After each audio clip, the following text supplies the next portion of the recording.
Basin. I'm one of the committee members of BCS in Oxfordshire. I'd like to welcome a very good friend, Wendy Harrison, who's going to do a talk on... she says, I've got my... There we go, where are we?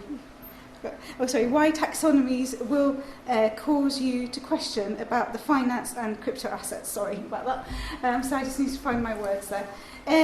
Now, Wendy has also spoken at the Digital Asset Summit at the taxonomies for crypto assets, and she's also currently working with the British Standard Institute at the moment. And she does have some very good hobbies, such as scuba diving and cycling. I just want to give you some information about dates. The first one is that our next meeting is on the 14th of November, again on a Thursday at 6:30 when we start. And on that date as well, could you just put in your diaries that there is an AGM? So if any of you would like to join the BCS, we are a very friendly bunch. Then please come.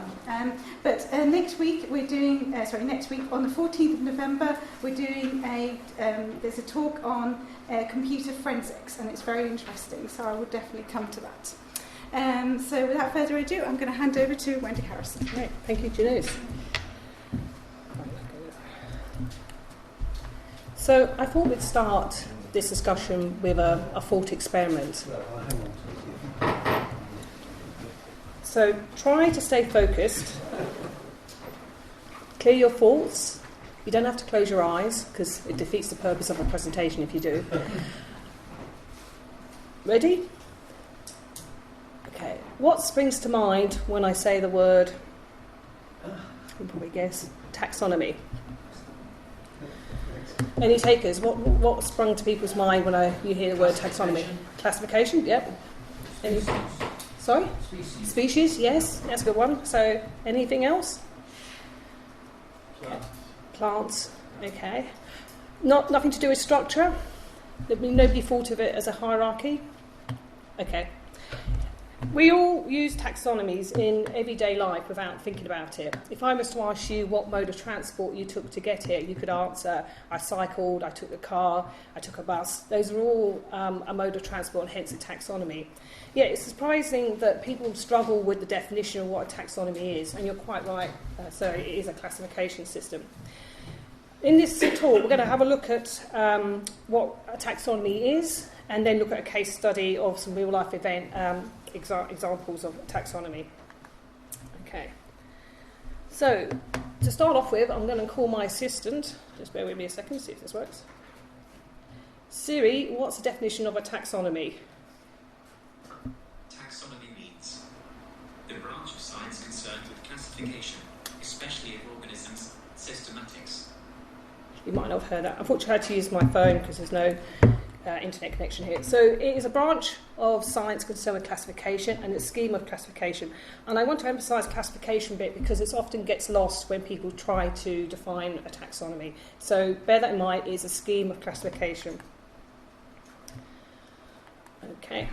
So is a taxonomy just another hierarchy?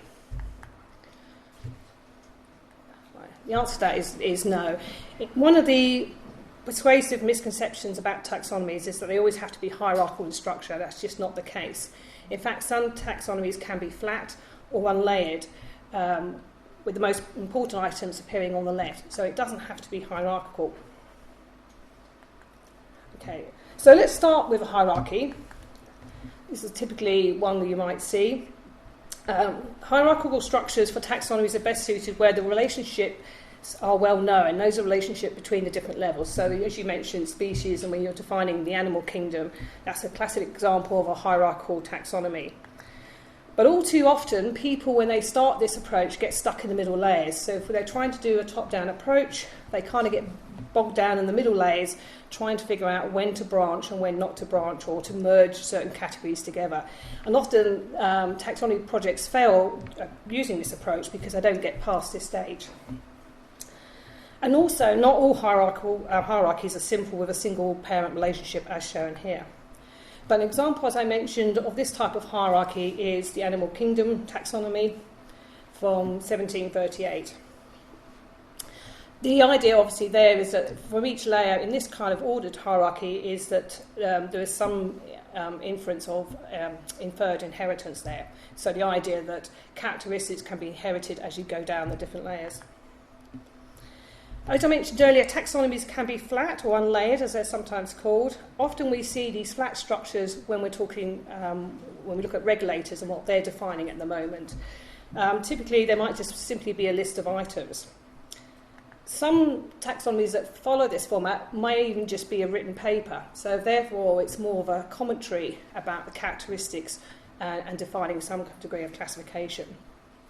So we'll have a closer look at these regulatory examples when we come to look at some of the crypto assets. Other types of taxonomy structures can also be networked. So here categories can be linked, both hierarchical and associative. These represent different ways that users may relate to the different categories or topics. An example here would be if you're looking for something to do with alternatives or perhaps most popular. The examples I've shown here is website navigation is a good way of structuring using this network approach. And if you think about searching on Amazon, some of the filters you would use potentially could be the highest review rating or based on price and again category. So that's an example where you might see a network taxonomy. Another form is what we call the facet taxonomy. This has the item in the middle, and the idea here is that a single item can belong to multiple taxonomies, which are represented by the boxes around the side.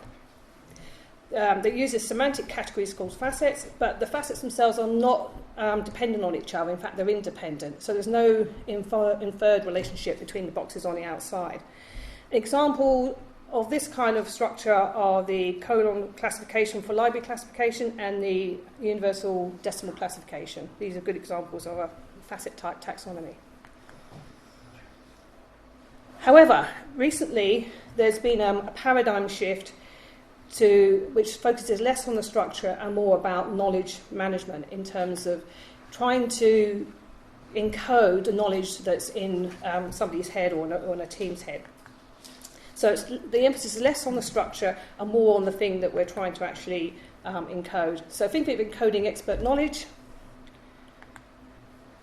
Organisation can help advance the knowledge in this field. So by organising this type of information on the subject matter can improve everybody's understanding on it. The focus I mentioned is less on the hierarchical structure and more on the item that's being classified. Remember, taxonomy will evolve over time, so it's not a given that the taxonomy will be perfect from day one. The idea, in fact, is that any taxonomy, you should be able to identify the gaps and therefore realise you've got something that's new that needs to be classified. If you can't do that, then your taxonomy isn't really meeting its objectives. So identifying gaps is a key objective of it. Okay, so now we know what a taxonomy is, where to begin. So if you consider the following points when defining a taxonomy, and then we'll try a real-life example. So focus on the item being classified. Define terminology. This is the terms and the description of you're going to use for the different categories you're going to create to help you differentiate the items. It's quite key that you have definitions for these terms because otherwise nobody will have faith in the definitions you create, because they're going to question the terminology. The classification procedure is how matter is assigned to categories. There I recommend that you set out some guidelines beforehand so you know what to include in the classification and what to leave out. And this is a key point and often trips people up because they try to include too many characteristics. Taxonomy structure, again, you can decide based on the ones we saw earlier, but don't be too obsessive about it. The emphasis is really focused on the item you're trying to classify. Keep your eye on the goal, i.e. classification. That's what we're doing here. So, are we ready to put it to an example? Have a go. Right, consider the following. We all carry probably one or more of these items with us, I would imagine. So on the surface they look the same, but are they really the same? They're used interchangeably, so if we look at some of the uses of them, we can clearly see that kind of makes sense for a debit card, and likewise we can do exactly the same with a credit card too. But are they really the same, even though we can use them independent of each other. So here we've got some consequences of using these cards.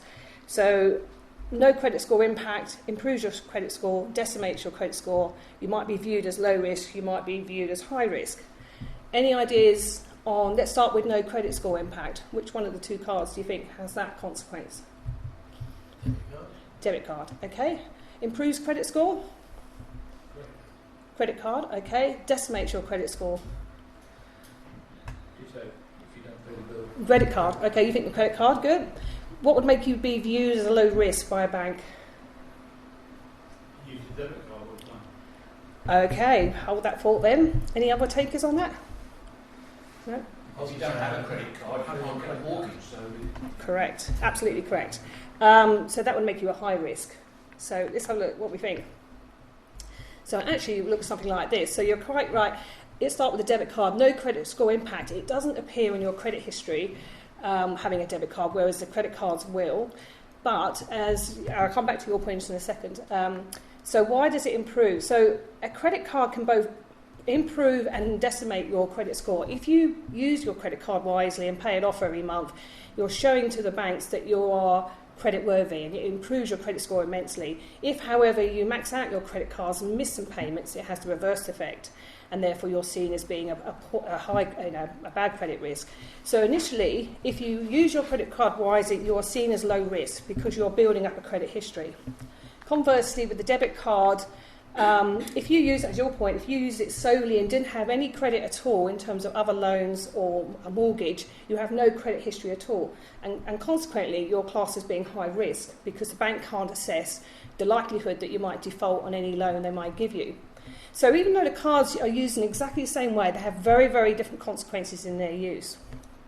Okay, so why is that? Well, let's have a look at some of the characteristics. Okay, here we go. Just going to catch up with me. So what are the characteristics of the card? How about colour? Do we think that's a characteristic of the cards? Who thinks yes?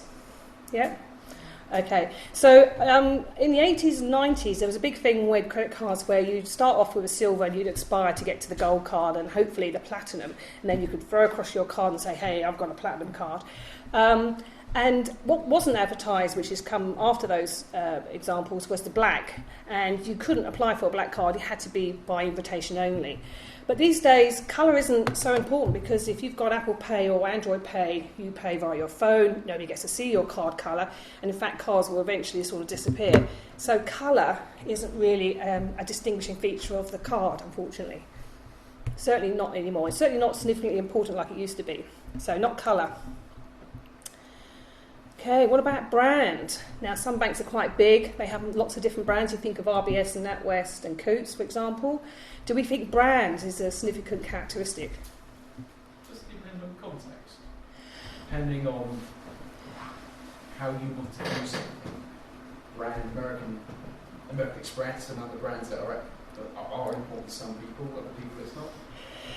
Yeah, but if you're thinking, if you thought about a large organisation, for example, let's take the RBS group because I know it.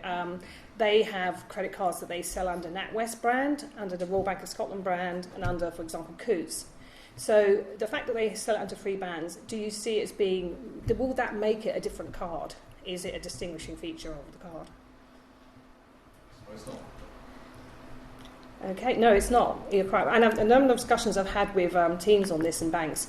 So brands can target different clients by location. So I mentioned Royal Bank of Scotland. So if you typically are resident in Scotland, you'll get brands that are familiar to you, like Bank of Scotland, Royal Bank of Scotland. And if you happen to live in Ireland, you might get the same card but under an Ulster brand. Likewise, they also target client segmentation. So here we've got retail, commercial and wealth. So in the wealth example, if you happen to be a NatWest customer, you may get a credit card that's branded under Coutts. But underneath it, it's still the same card. There might be some different interest rates and things like that, but it's not really changed the product. So brand isn't a distinguishing feature. Interesting enough. What about air miles? Do we think air miles is going to change the card?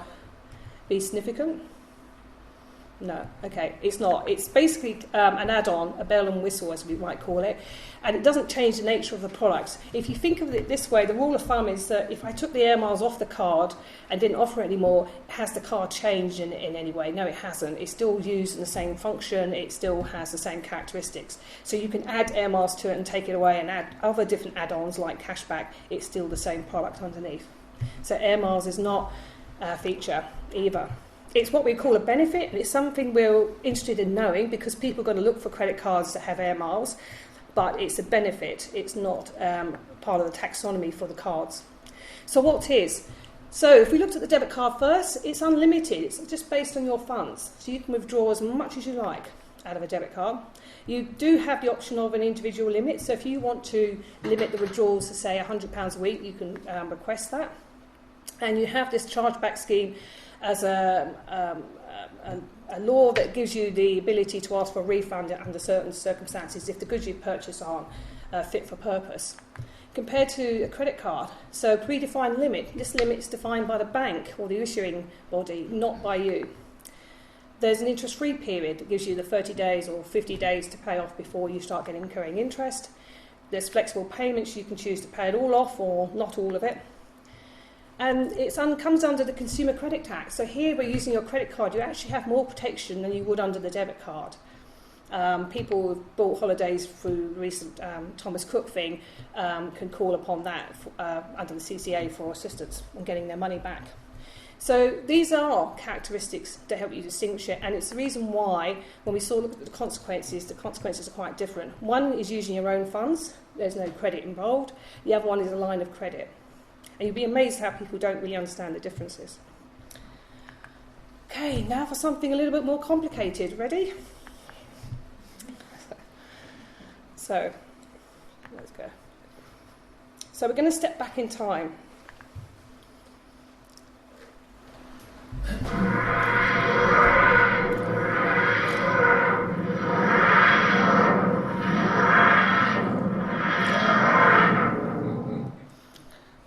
Okay, 15th September 2008, a day that lived in infamy.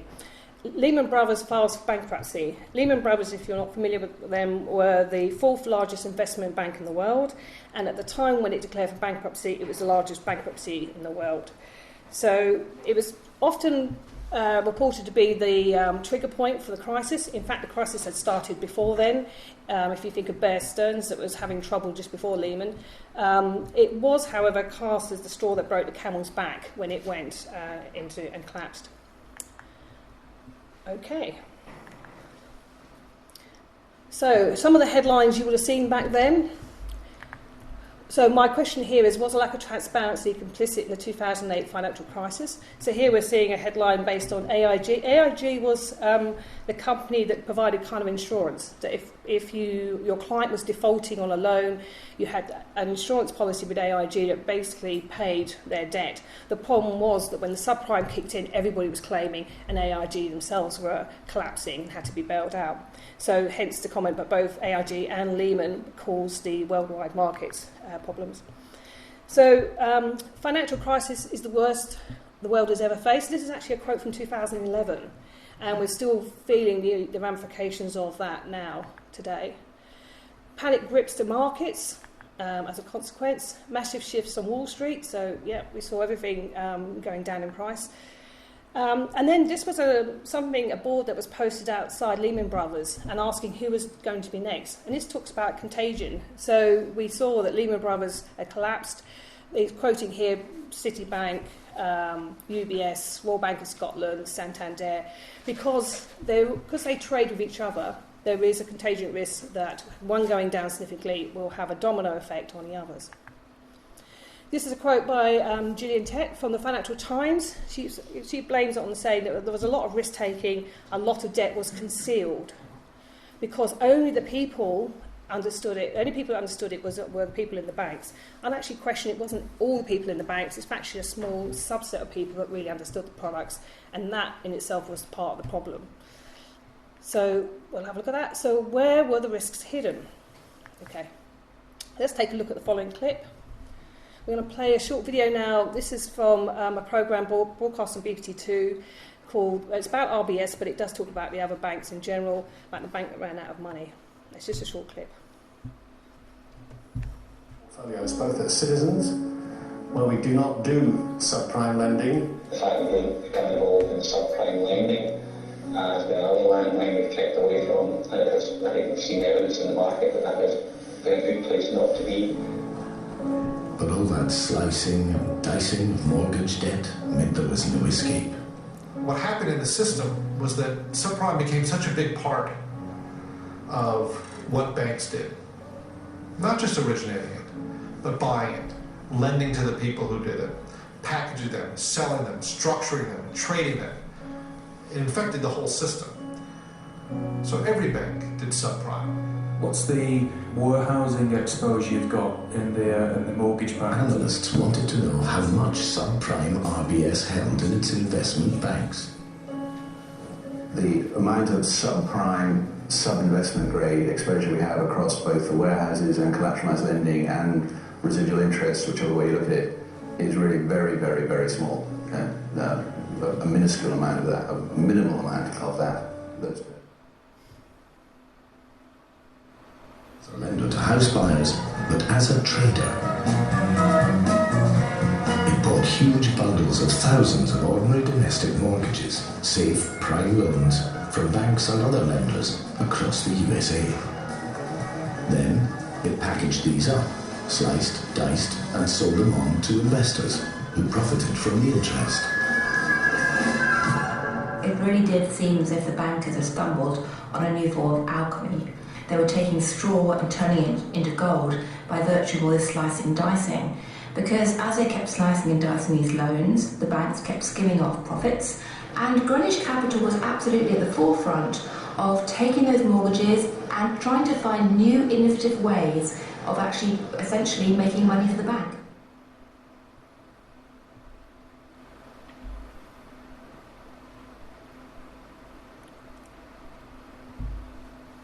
Subprime, so we stand back from that. We have a business in the United States that's involved in packaging of those debts for onward sale to investors. So we see what's happening. It's affecting the market in which we operate, but it's not impacting us in the direct way, which is impacting on some others. Johnny, was anything you wanted to add? I think the complexity of some of the products they were involved in were part of the problem, and perhaps the kind of misinterpretation that could be put in some of Fred's statements about not doing subprime and not really, having ownership of those assets, just being agents. The kind of misinterpretation would be that perhaps he didn't really understand that fully himself. But they certainly were very complicated products, and I think perhaps one or two of the directors might really have understood that properly.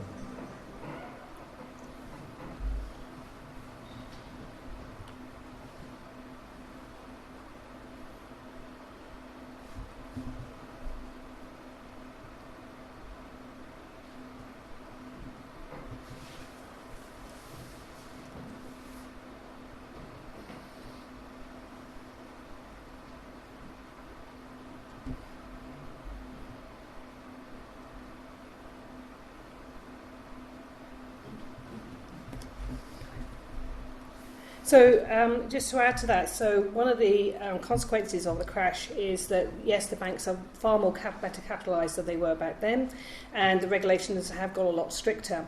But that has its own consequences. The cost of complying with regulations is reported to be 4% on average of a bank's revenue. So if we were to take an example of, for example, a bank the size of HSBC, which had a revenue turnover of 53 billion for 2008, 4% equates to £2.12 billion in order to be compliant, or for compliance costs. That's set to double by 2022, which would rise to 5.36 billion, and this is of revenue. It's not profit. It's pre-tax. So consequently, as a result of this, is that banks are now going away from complex products and going to something very vanilla, especially for retail clients. That's you and I. So products that would have benefited us, if the regulation is so stringent and costly for them to comply with, they're just backing out and saying, we will not offer it to retail clients, therefore. So that kind of is not good news for us. It's also not so great news for the bank because in some products it could be win-win for both, i.e. it's profitable for the bank and it's very good for us. And if they go to very simple products, then typically they're not where a lot of the profit comes from. So consequently, there isn't the opportunity for them to make the big gains that you saw, which is, some people would say was a good thing. I want to pick up on the last point about regulations now, so we will look at that. But before we talk about the regulation side, I thought it would be useful to explain what they meant by this packaging and slicing and dicing from a taxonomy point of view. So one of the products in question was something called an asset-backed security, and the assets here can be your home equity loans, your student loans, if you've anyone students here, credit card receivables, so that's the payments you're making on your credit cards, car loans, and even royalties. All of these get funneled in as a cash flow, as in terms of interest and principal payments, into a single package called an ABS. These get sold to investors, and the cash flows they receive are called coupons. So the investor's quite happy. And the advantage for the investor is that they get a single cash flow as opposed to multiple across a diverse portfolio of assets. So the idea here, if there was something going astray in the student loan market, the other assets would probably pull through and the package would still work and giving you an income.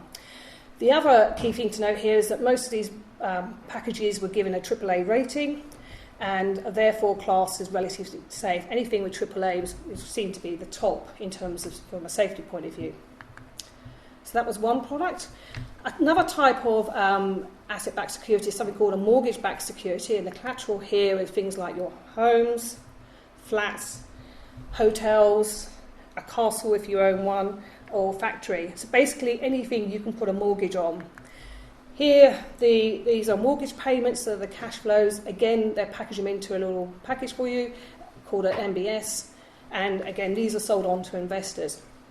The advantage for the banks is that they can offset some of their balance sheet, some of their riskier loans, by packaging them up this way, so it reduces their risk.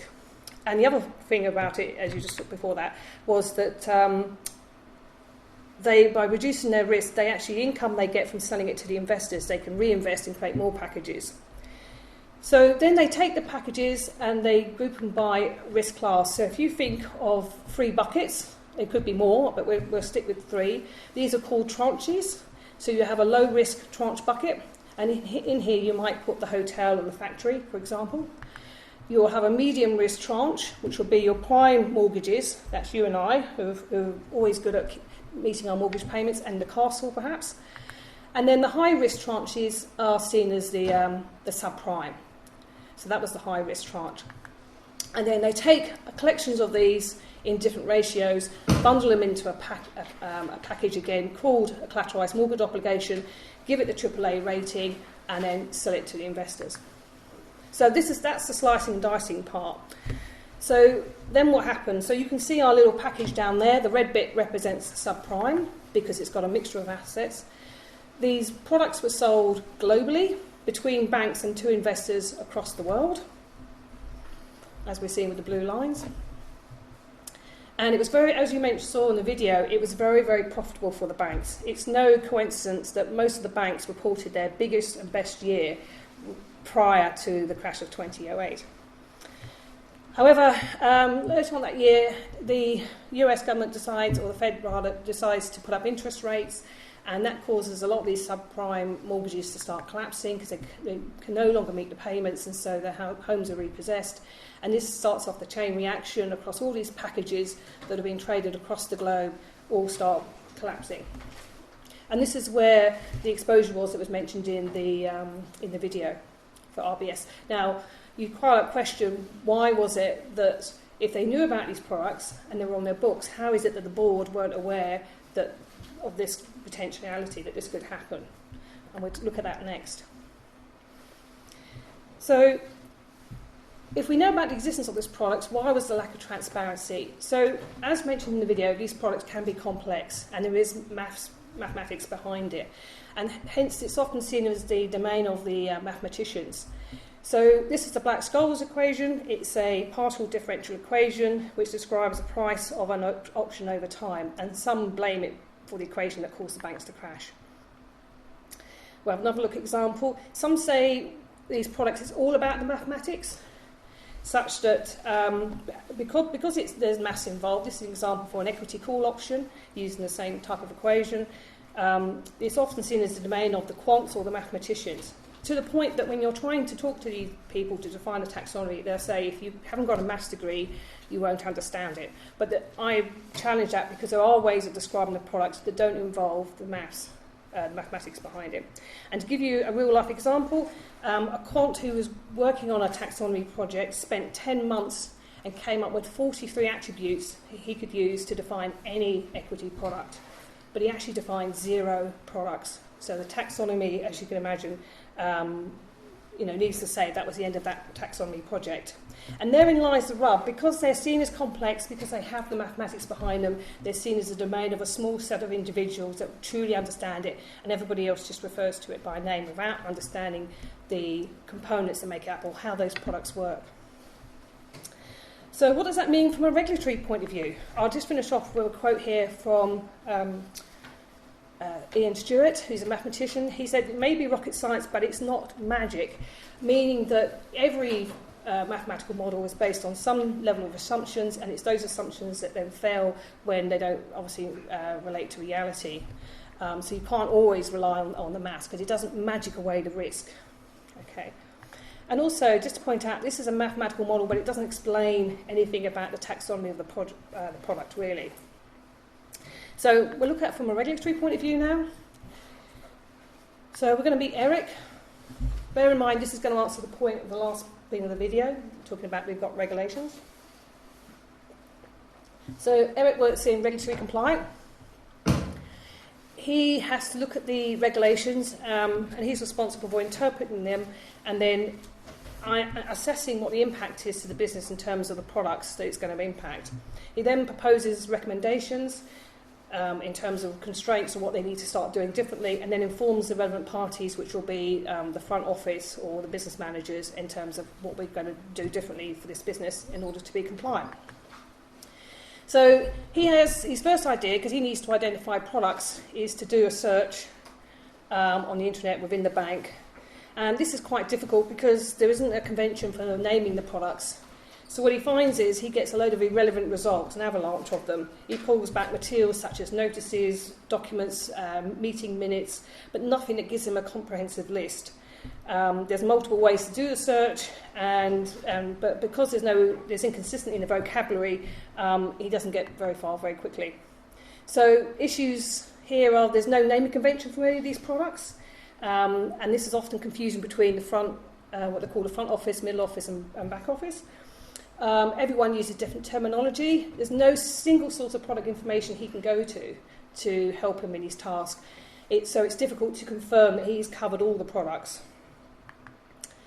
So that wasn't very productive. So he turns to Eric, who's a business manager, and Eric turns to Simon to ask him if he can have his list of products. Sounds like a good ploy. If you work in capital markets, typically it will be structured like this. These are actually asset classes. So you'll see the teams are structured like this. There'll be a commodities desk, fixed income desk, equities, and foreign exchange. And that kind of seems to make sense. He'll get a good list of products from this taxonomy. The issue here is, though, some products that are sold in commodities are also sold in equities and also appear in foreign exchange. So from a classification point, we now have products appearing in multiple places in this taxonomy, which doesn't really help us classify it. The other danger here is that if there are two compliance officers, one working on commodities desk and one working with the foreign exchange one, for example, they could treat those products differently, not realising that the products are being traded, the same product across these different desks. And in fact, this isn't a taxonomy at all, it's actually an org chart. It's how the bank chooses to organise their teams. And the other problem here is that when the org chart changes, and the banks are very good at reorganising themselves, and all his hard work goes up in smoke because he needs to do it again. And the other danger is that products that one team would manage perhaps are no longer being managed by the teams after the restructuring has happened. So issues here with the org chart, product appears multiple times. Restructuring changes the ownership. It's actually an ownership model of the products rather than an actual taxonomy. There's a risk of treating products differently, as for the reasons explained, and products can be incorrectly placed. So Eric's getting a bit desperate now, and he decides he's going to call Ryan, who works in IT, and he suggests a decision tree. Sounds like sense. For those who are not familiar with decision tree, it's kind of a structure, yes-no type answers, whereby you follow a particular path and you arrive at a particular result, given certain choices you make as you follow the tree structure down. Sounds good. Typically, they are used in product finder type applications. Sounds perfect because that's what we're looking for, products, but they're actually incredibly difficult to maintain. I know an IT division of a bank that used these decision trees for their taxonomy. Every time they added a new product, it would take them over 3 weeks worth of testing to retest the decision tree to make sure they could get to the right results. And sometimes it involves adding new questions. So therefore they had to completely retest it for every single new product they added. And the other problem with them is that you have to traverse the entire tree in order to arrive at the answer. We're saying they're used as product finder applications, but product finder is usually specific to a business area. So there's some examples of this if you go, for example, on the banks on their commercial website, or even on the retail site, you'll see decision tree product finder applications, but they're actually focusing on objectives, i.e. your objectives, not the definition of the product. So they're focusing on the client needs, not the features of the product. So a taxonomy they're not particularly good for. So back to hierarchies. At the start of the talk, we looked at the different taxonomy structures. The best approach has been proven to work most effectively is to traverse the tree. If we look at the tree structure, and now this is only 3 levels, imagine it was more levels. When we get down to the bottom here, and if these were products, what we've actually got is a collection of features. So we go through all these layers just to get down to a set of features that are helping define this product. So why not start with that? If we actually traverse the tree and turn it on its head and focus on those features, this has been an approach where I found it pretty effective in defining a taxonomy in this field. What it does is, the advantage of this approach is that it gets you to focus on the actual thing you're trying to classify, which is one of the points we made at the beginning. We're trying to identify these products. We group them, what we believe to be similar products, into families. The idea of the family is that each product inherits the same set of features, but the values for these features, which is the bit that's being highlighted here, gives you a unique fingerprint for that product. So though they have the same number of features, in this case 2, the value here can be different from here, which gives it a different fingerprint. So this approach makes it easier to identify common features shared between products. So these are our common features, because they've inherited it because they all belong to the same family. These enable them to be grouped into families, and then once we've established this, then we can add the top layers of the taxonomy later on. The one key benefit of this is that we're not getting too obsessed about the structure to start with. We're keeping the focus on the item we're trying to classify. So effectively what we're uncovering here is the DNA of the product. In fact, what we can do, and you'll see an example of this when I do the demo, is that we can assign letters to the values of these features and then actually determine an actual code, a DNA code for those products. And we can use that when we try to look at sort of pattern matching techniques. Okay? So assigning letters gives us a unique DNA code for each product. And remember, there can be only one. In this example, these products only belong to one family because they have to inherit their features from that family. So it does enforce that rule too.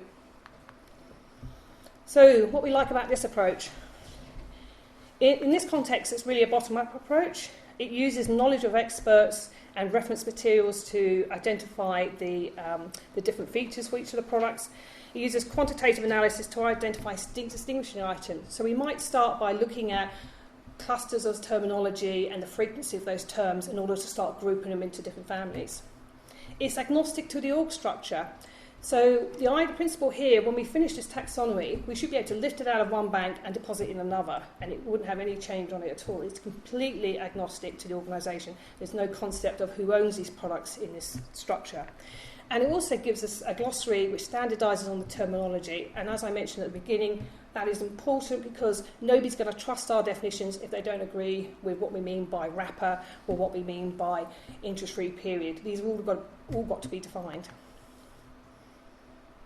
So we're going to go forward in time.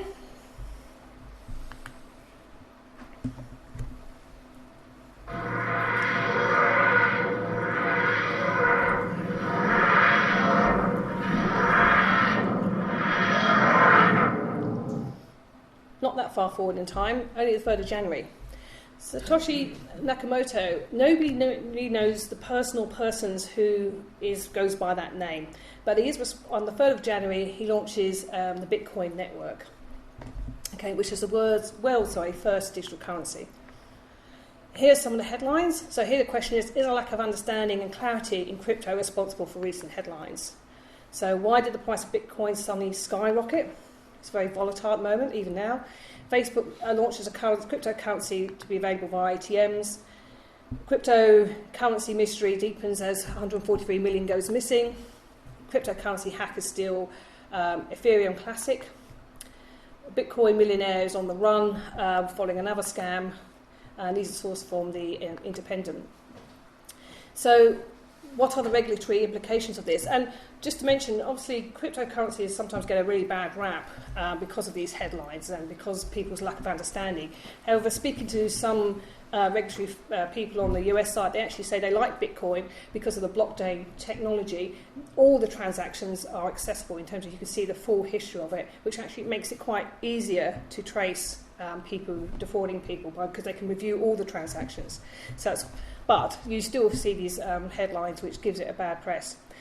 So one of the changes that has been reported that's coming is from, here we got a quote from Mark Carney from the Bank of England saying he's going to focus on cryptocurrency exchanges and there's going to be a regulatory clampdown in that field. So have a look at the rise of cryptocurrencies and the digital assets. So this is a graph of Bitcoin since 2009 when it started. Incidentally, it's not an accident that it started in 2009 if you think about the crash and the lack of confidence in the banking structure. So it's kind of coincidental that it started then. Well, not coincidental, it's kind of related. So here we see a massive spike up to, this is the price of a single coin, $18,000 US, and then the collapse just shortly after 2018, and now it's sort of peaking again. So very, very volatile. The graph shows the meteoric rise of Bitcoin. The level of volatility often inhibits wider adoption. People see this, they think, whoa, it's go jumping all over the place. It's not something I want to get involved in. Or to put it another way, fools rush in where angels fear to tread. So what's caused the massive rise?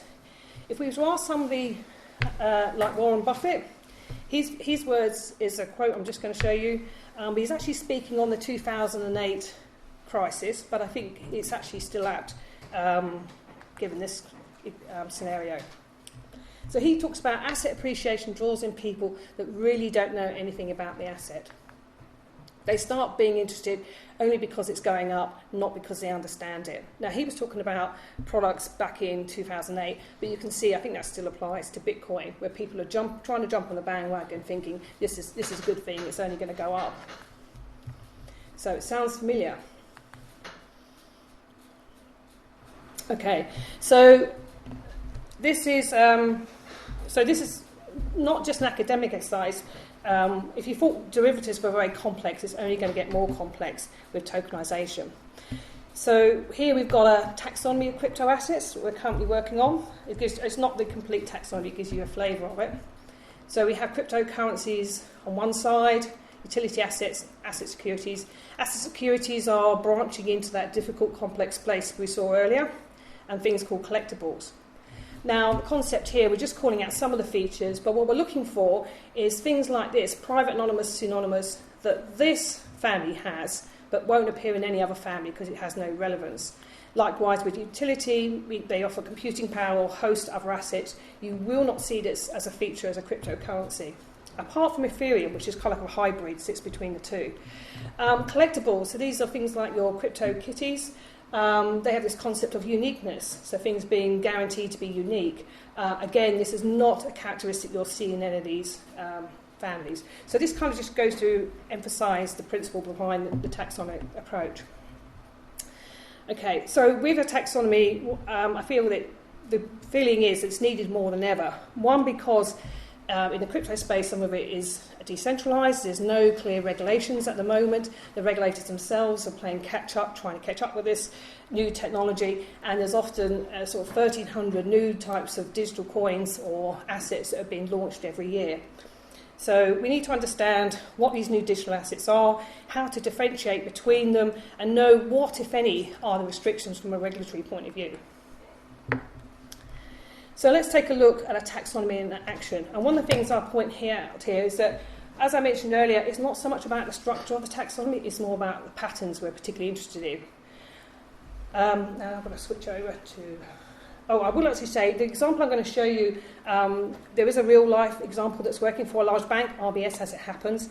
It was built between 2015 and 2017, and it has over 1,000 users globally at the moment. It supports their compliance operation in numerous regulations, including something called Open Bank Standards, which is them sharing information about commercial products, and also Ring Fence the Bank, which is a new law that came in where it stops banks using yours and my money in terms of deposits in the investment banking side. And at the time, when those laws came in back in 2017, RBS, having had a solution based on taxonomy, was the only bank that had a ready-made solution in place. And I know that because I designed and helped build it. So, right, I'll switch over. Okay, so this is a solution. We're just going to browse a few bits of it to explain a little bit about the taxonomy and what we can actually get out of it. I'm just going to show you on both screens. Okay, it might not show them. Okay, can you see it okay on there? Right.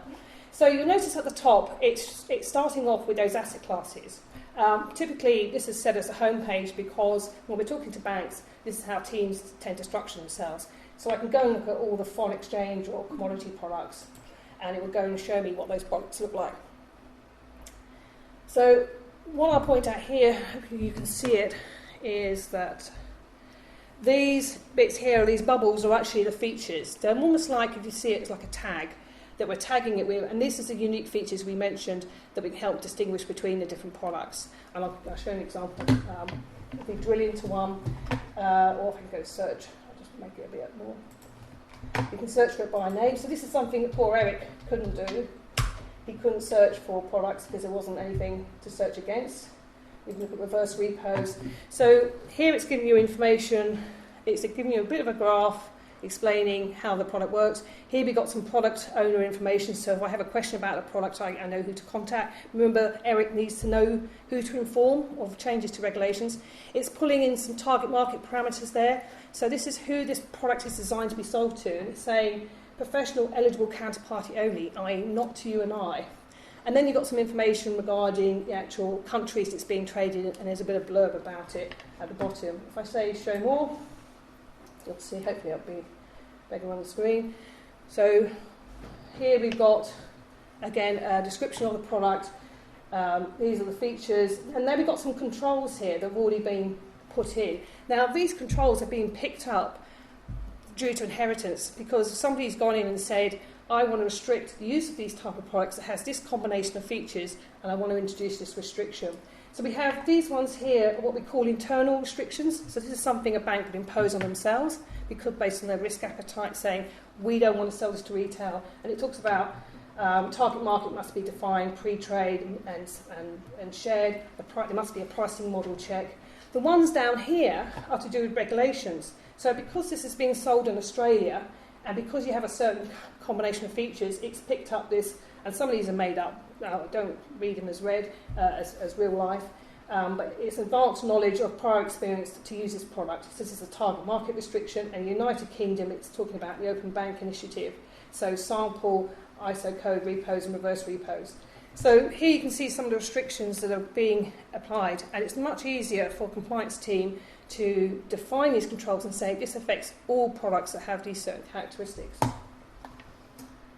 Okay, there's the countries, and then, there's the little graph. Whoops, go the wrong way. Go. At the bottom. This is just explaining how a repo works. So the other useful thing about something like this is that you could associate documents, terms and conditions, fact sheets about how the product works that you can share with your sales team and they can share with the clients. So when they're discussing potential solutions, they can say, this is how this product works and why we think that this is the product that would work for you. But if we go back to the home, the bit that we saw at the beginning is not the taxonomy, it's just a way of classifying things. So this is probably an example of another facet type taxonomy where the item we're classifying, in this case a financial product, can appear in lots of different hierarchies. And I'll show you the way it's doing it. So this is the default home one. We've got one to do with the Financial Conduct Authority. So this is an example of the flat, unlayered taxonomy that they have at the moment. And this is based on their current thinking. So we've got some blurb here that says about they group crypto assets into e-money tokens, exchange tokens, security tokens, and utility tokens. And that's it at the moment. They don't define it any lower than that. And what we've done here is that we've just pulled out what we think the features are using the glossary of what's going to be going to search and therefore automatically find products with these features and put them into that group. So we have to put in some context. So the context here is crypto, because if we just look for things of store of value, we could get a whole host of other different types of products that aren't related to crypto assets. We have to put it into some context, but it's going to look for store of value and does not change the money, the value of the fiat currency. So we can have a look at that and see what it pulls back. So this isn't us trying to shoehorn the Bitcoin into that group and manually assigning it to that group. It's actually behind the scenes using a taxonomy and the features we've defined for Bitcoin, and then we're using that glossary and that terminology to automatically apply it to these groups. Because these groups are very dynamic at the moment, they're changing. If we look at what they class as a utility token, so it's things like anything that gives you future access to a product or service, offers benefits and rewards, tends to be platform specific. We can go and have a look at what it thinks that looks like. So Civic Coin is one that pops up. An exchange for data on the Civic platform verifying the identity of the user with the consent of the user. So that's a type of utility. And this is very fluid at the moment. So if I go back to it, we've got security tokens. So their view of security tokens is anything that has these combination of features. So anything that's got voting rights or offers some kind of cash flow or offers a dividend, they're classing as a security token. So again, we can go and click and see what we've got in the system that matches those kind of characteristics, and it comes back with these block estate token. So this is an interesting one. This is actually a real life example. This is a token you can buy that gives you a percentage ownership in real estate in New York. So this is where you can see crypto assets have gone far beyond currencies and are now getting into the more complex world we saw earlier. Okay, but the difference here is that it's something that anybody can set up and start off with. Okay, whoops, we'll go back. Let's give you another example. These might not, although they're sort of taxonomies, they might be complete. This is Global Digital Finance one. They've only got 3 classes. And we can go through the list and looking at different regulators like the Securities Exchange Commission and look at what their view of the crypto world is and call out their features. So how do we do this? So we're going to have a look at the taxonomy now then.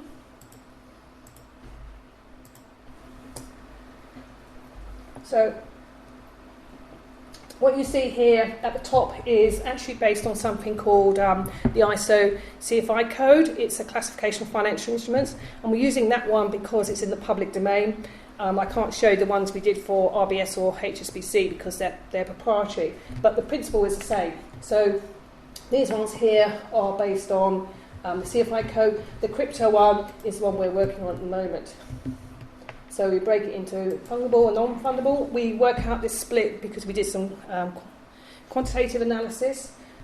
We've broken it down into cryptocurrencies, utility tokens, and asset securities. So we can go and look at utilities. And here you see a template of the types of features we'd expect to see for a utility token. Now, this is a key guiding principle. When we're putting products into the system, you can't just go and shoehorn it into these templates. If you can't answer the questions provided by the template, it is not a utility. It doesn't belong to that group. So you can't accidentally misplace things and put them in the wrong group. You have to be able to answer this question.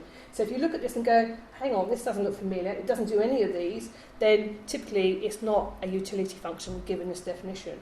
Okay? What we can do at this point, we can search for it by clicking certain features, or because I haven't got that many products in here, we'll just search as it is. So it's called up Ethereum, Bitcoin, Binance Coin and Civic Coin as types of utility functions. And you can see here it's generating a code. So these are the letters I was talking about earlier, whereby given a combination of features, we can start generating these codes, and then we can look to add controls that you look for those same pattern of features. Okay, in fact, we can have a go at doing that. So I'll say here I'm going to add a control. Now it's called up the code we're using at the moment, so I'll just call this sample code, or sample control rather. I can say the control category, it's going to be compliance, and I can choose a regulation, if I can remember which one would be a UK one. Let's have a look. Let's stick it onto that one. Open banking initiative. I should do it. Right, submit. Okay, so what this does is any time now a product gets added with those combination of features that gives you that code, that control will automatically be present straight away. There's no, nobody has to go back and review it. It's saying we've set it at this level. This is what this restriction is for. It's targeting anything that has these combination of features, and then it picks it up automatically. And we can go and have a look at that. So we go back to products.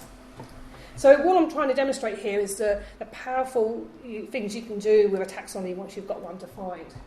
So I'm just going to clear the field here. You can also search for that code. So we were looking at utilities. So it's by, I think it's U percentage. Okay, so these are the utility ones. So we can search for it as part of the code.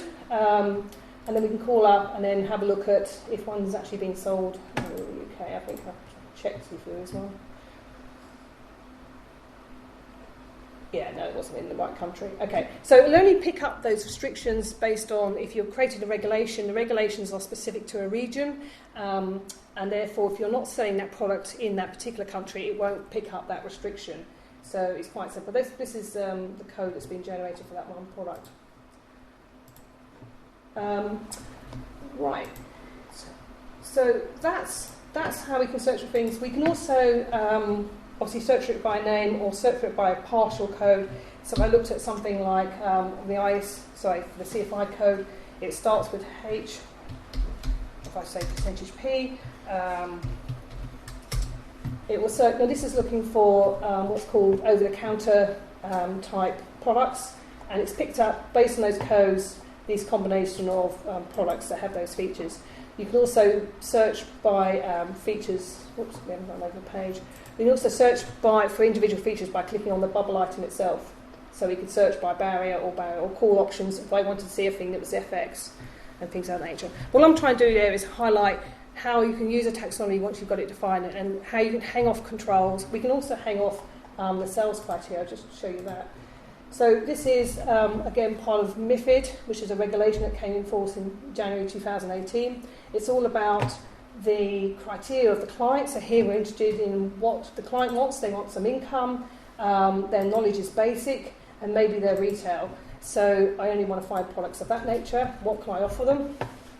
It does seem I've got a lot. That's hard. Let's try and clear that and try a different filter. Let's try components. Okay. Let's try just retail then, see what we've got on retail.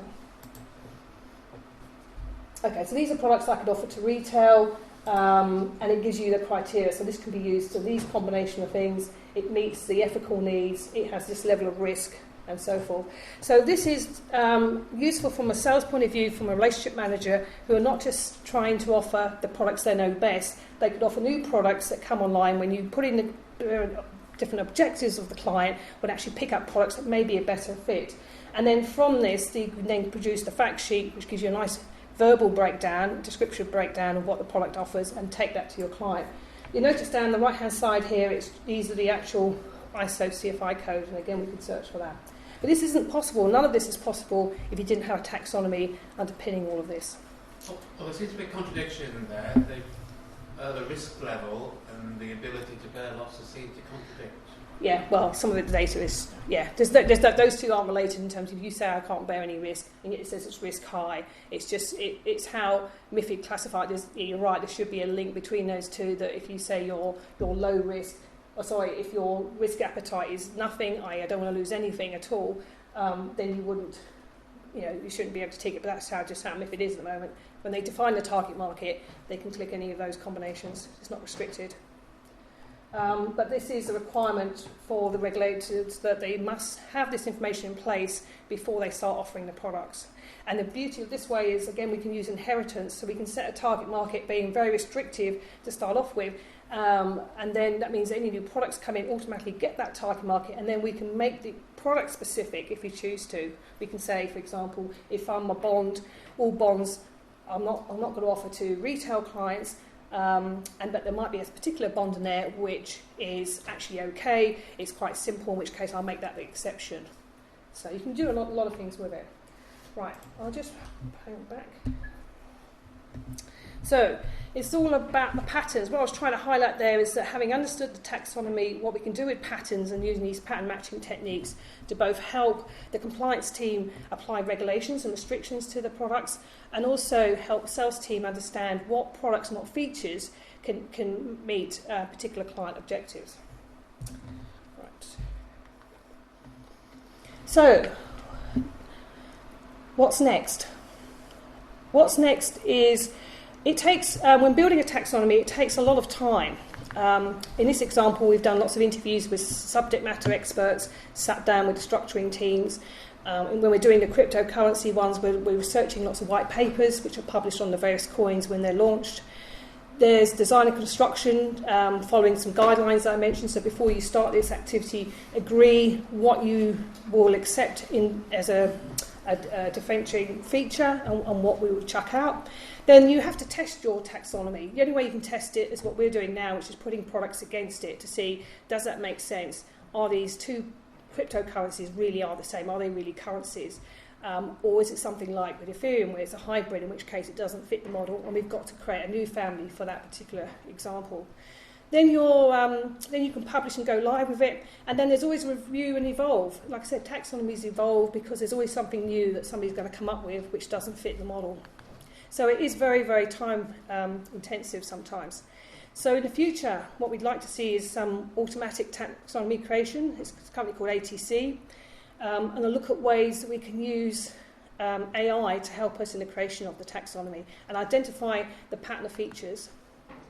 So we'll use it to identify the pattern. This is a branch of, in terms of its natural language processing, which is under the AI banner. We already have a glossary of terms that we can help it with to say this is the sort of things we're interested in, and look to see what patterns it comes up with, which might form families. Keywords alone do not tell us the relationship. So what we find will probably work is to use it you have to use a combination of context and knowledge in order to work out the relationships, which is just that point there. So I'll just finish with these last thoughts before taking any questions.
Does Open to anybody- questions, yeah. Yeah, definitely. Who wants to ask a question? Yeah. Sit on here. I may make it wrong, or maybe it's too simplistic, but a taxonomy assumes that you have well-defined features and characteristics. And I just wondered, don't you sometimes get things that are a bit fuzzy? And you can't slot something into a particular box. So the idea is that we're not trying to slot it into a box. The idea of the taxonomy is to enforce the rules in terms of, I mean, that's the problem that often goes on when people put things in hierarchies. They just say, oh, I'll put it in this box because it's closest to this item. When we're using the taxonomy as we saw in the demo, is that if you can't answer those questions, you cannot belong to that group. In terms of, and the ambiguity will come by in your example is a bit fuzzy, like it has most of these features but not all of them, and it has these combinations of features, then in which case you probably got something completely new, in which case you define a new family for that one product. And Ethereum, as a cryptocurrency, is an example, is both a hybrid utility and also a currency, because people are investing in it, and you see Ethereum price going up, which actually means it's less useful as a utility because of that volatility that you now start to see. So to answer your question, to be a true taxonomy, if it's between two families, then it's probably something new, and you need to define it as such and give it its own family. And that's part of your guidelines. Certain features you might say are not applicable, but you don't want to see a definition where you have 5 or 6 not applicable type features in it, in which case it really doesn't belong. You need to split it out. If you've got, say, fixed interest category and a variable interest that sounds perfectly reasonable, those two categories. But supposing a product is variable, but it's got limits, there's some fixed limits on it. So, do you define another category for that? Well, you wouldn't define it just based on one feature. So but I mean, yeah. But if you're searching for products with a certain feature, and you're searching for, say, variable interest products, would you pick up the ones that are not quite variable? Well, an example we showed when we were calling out those boxes, you saw the with the single taxonomy beginning. They were calling out looking for a term. So they weren't actually following the taxonomy, they weren't browsing down the different structures. They were saying, find me anything in your example that has a variable interest rate, and it would find it. Or find me anything that's like crypto but offers a variable interest rate, or that's a bond that offers a variable interest rate. So you've got to give it some context. Otherwise, you just said variable interest rate, it'll pull back a whole wall for things. So obviously, with any search, the more specific you are, the better results you're going to get. But I think to answer your question, what we're doing there when we were looking at the different types of hierarchy is actually using the glossary to look for terms that are familiar to people, which is another powerful thing you can do, and in different combinations. So I don't know, when it's doing that, it doesn't know anything about, or the person who's created those boxes doesn't know anything about our taxonomy that we've created behind the scenes. But we do share a common language, or some of these terms are in common use out there. So as long as the language isn't too different, you can identify those products with the terms that they're familiar with, and that's why they put them in those groups. If I answer your question. It's useful as long as the person using it understands the term. Well, that's why the glossary, because they can understand, well, I don't quite know what you mean by interest free, or, until we give a description on what that means, and they go, okay, now I get it.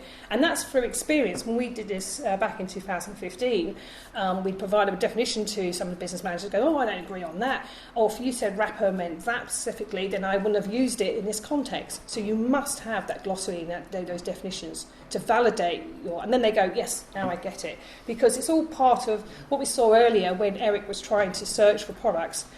The terminology is all over the place and there's no consistency in it. So by providing a glossary, you're agreeing with people that says, we've created these definitions and those terms are described here, so everybody can agree, that's what it means, and then accept the definition. But it has to evolve. So yes, it will evolve. I mean, like we're seeing all the time. Back in 2009, Bitcoin was just a currency. Now we see in the digital asset space, it's broadening into all kinds of areas. Back into the complex products we saw earlier on, those asset-backed securities. And you think about, who's got a handle on this, where are the regulators in this, and they're not quite sure yet. if they use a broad brush like Security Exchange Commission, they just treat everything as a security and go, you're banned, or these restrictions are the case. In China, just bans securities altogether, security token offerings. So it's evolving and it's at a fast pace, but I think something like this can help bring some structure to it and then start sharing that knowledge, which is why I'm working with the British Standards Institute to work on a standard for security tokens. So we can get that definition out there. This is what we mean by security token, and then regulators can say we follow the standard, and therefore we can start applying regulations for products that look like this based on this standard. But it's going to take time. But you've got to have the flexibility to evolve, yeah. There's another question. Yeah, you've answered it partly. Probably the logical way around, if you want to regulate things like this, is the regulator set the standards through an ISO system, and you get the banks involved to put those, and then they all work the same system. Because at the moment you said RBS and HSBC got their own. So I've got their own taxonomies. Those won't link in together. They look at the workplace. Well, that's fine, but what we can do is, like I showed in the demo, is that so we saw the FCA view of what they see as cryptocurrencies at the moment, and we behind the scenes have got our own definition. Our definition, we've got more boxes, more families, but as long as the terminology can be similar or the same, we can call out the terms they're looking for and say, right, according to the FCA, your class is this, and that's what we were doing in that example. So as their thinking evolves, that's fine. They might add more features that they're interested in, make it more specific rather than less general. So it's not such a big problem as you think. As long as we can agree the terminology and the glossary, then the fact that RBS has their own taxonomy at the moment and HSBC are using their own for MiFID requirements, it's not such a big deal because a lot of these terminologies, it's not so different, you know, in terms of the terms they're using. Yeah, but that works for the individual company. So if RBS wants to sell you a product, they know what their products are. But a lot of products are sold by financial advisors and things who have to understand the financial product for different companies. So it's more logical to have a centralised structure that everybody has to work to. I need to start that first. Really. I agree, but that's... It goes the other way around, and it takes ages to train Well, back in. the advantage that RBS has in that they've got a tool that it's not quite like this, but it does at least define things at a feature level, is that they're sharing that information on their there's an open bank standards, means you have to share the information on one of those comparison sites. So sharing it with their third parties, sharing it with their relationship managers and other companies. And therefore they can easily produce those fact sheets. So the good thing for them is that there's no ambiguity now of what their product offering is, and then we can tag those particular features as serving particular needs, which is a bit of the bit we saw in the sales, saying if you have an income need or you want to hedge the price of something, these are the products that are good for you. That's all possible via the taxonomy, even though it's proprietary, the one we did for RBS. But the information they share and then the fact sheet they share gives them the nice detailed breakdown in terms, in English terms, that everybody can understand. So at least they're being consistent in their, in the information they're sharing, basically. Whereas prior to that, the different banks and the different pillars of the bank, so wealth, commercial, all maintained their own separate product inventory or product library as they were called, often on spreadsheets. The names were all over the place, the information they had on them was all different, and you couldn't compare. In fact, when we did this project, on the commercial side, they were doing some stats looking at who the competitors were, and it turned out for RBS, one of their competitors was NatWest, and because NatWest was selling it under this brand, but it was actually the same product, and yet, this is how, so it was interesting find for them to find that out. But you couldn't do that if all you had was a list of product names. But to mention your point about the standards and regulators, yes, it would be great, but they're so far behind at the moment, still sorting things out, and it takes a long time. I mean, we're going to be working on this standard way into probably March next year before it probably gets published, and that's only one of those boxes. So it will come, and I think the ability to be flexible to say, okay, so this is what it looks like according to this standard, and bear in mind each country has their own. What the US thinks a stable coin looks like, or a security token, is going to be quite different from what we think of it in the UK, potentially, to stop, especially at the moment because it's very fluid. But at least this gives a start. Hi. Superstructure of the Bitcoin economy. Sorry, What can be the superstructure of the Bitcoin economy? The Bitcoin. With the superstructure. How do you mean superstructure? For example, we have different superstructure based on different economics model. And what can be the economic model for Bitcoin? For Bitcoin, in terms of its use or going forward? In terms of like how it's going to apply in the society, like Well, Bitcoin.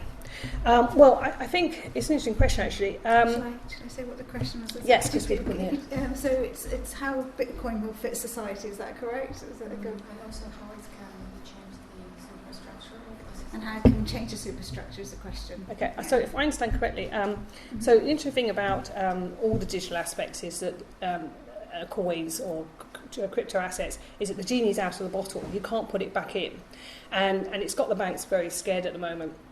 In terms of, because they kind of want to be part of it, but they can't be part of it while its volatility is all over the place and while it isn't regulated. That's seen as an inhibitor for them because they don't want to get burnt or caught up in any scandal. So for Bitcoin, it is the first, as we mentioned, cryptocurrency. It is being adopted more and more in terms of different people saying they'll accept Bitcoin. I think the biggest problem for it is its volatility, that 1 minute you think you've got so much value and then the next minute it plummets, and that's part of that problem that Warren Buffett mentioned, that people are jumping in the bandwagon not realising what it does. So I think it will take a time to mature. I think it's still got a long way to go before the volatility settles down, and I think the regulation that will come in will maybe help bring that down, and when you see bigger players start offering it and accepting it, then again it will start to standardise. At the moment it's just like the Wild West a little bit. So I don't know if that answers your question or... Yeah. Okay. Yeah. I'm feeling my inner Marxist struggling to get out. You started off by saying the financial crisis had been caused by obfuscation in the banking world and about them not understanding what was going on at the highest level of the banks. And you concluded by saying we're doing it again. The banks have three simple functions: a means of exchange, lending and saving. Everything else is gambling or scams. And this seems to be encouraging that. What, Bitcoin you mean, or crypto? Or the whole crypto, psycho, babble stuff that's going on seems to be just a replication writ large of what happened in the early 2000s. Yep. And so is your excellent work not encouraging this? Sorry? Rather than managing it? Oh, is this work, you mean? Yes. I think, well, as we said, if we can organise the information, then you can share that knowledge in it and you can advance people's knowledge in it. At the moment, it's very difficult to compare these different assets and the different coins and the different currencies and know what it is you're getting or buying or what the risks are. And that's a huge, huge, huge problem. And yes, it could easily lead to the problems we saw earlier back in 2008. And I think that's why at the moment the bigger organisations like the big banks are sort of stepping aside from it. They've certainly got projects that are researching it at the moment, but they're not getting too involved too quickly for that reason. So it's interesting because people say that Bitcoin came about because people was distrusting the banks and wanted it decentralised, wanted to root out the middleman in terms of the payments and not have that reliance on governments and on a central body, hence the idea of it being decentralised. So does it mean it's riskier? Yes, it is starting to get down that path because it's gone beyond currencies. We've got these collectible items, we've got gaming tokens, and now we've got these security tokens, which, like we saw, some of them are property backed. So I think it's more than ever we need to get a handle on being able to describe what they are and explain it to people, that what they're actually looking at and what the risks are and what they're actually owning. So do I own the right to that property, or I only own a share in a fund, in which case I have no concept of ownership at all? And these need to be brought to the surface. Otherwise, yes, people are going to get their fingers burnt.